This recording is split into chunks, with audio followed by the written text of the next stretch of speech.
was one of the Bard poets, and about 4 months ago, I attended one of the poetry workshops that Jim mentioned earlier that she conducts downtown, and she came in and carried a bag of books with her, and she just handed one out at random and asked us to open the book to a page at random and then stick our finger into the page and find a complete sentence.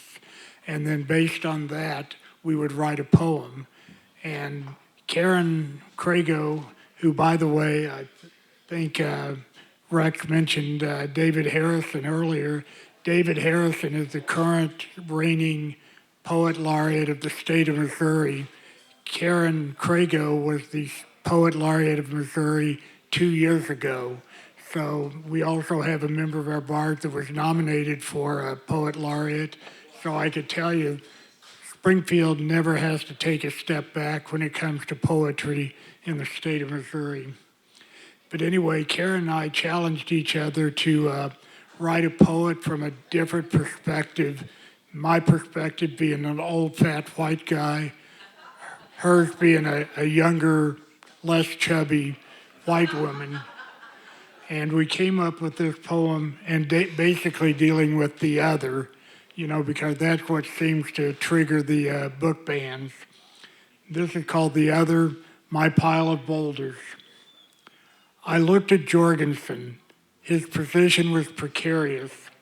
He was hanging by one wrist, his hand trapped in a small crevice of the rocks. His boots scrabbled against the smooth rock face, trying to find a toehold and failing. It was at that moment that I realized I alone had the power to save him, to hoist him to safety onto the solid and unmoving flat shelf of rock above his head.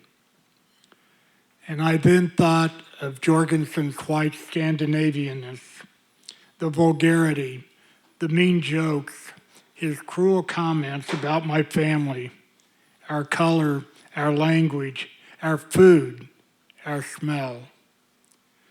I looked again at his futile efforts to freeze his hand.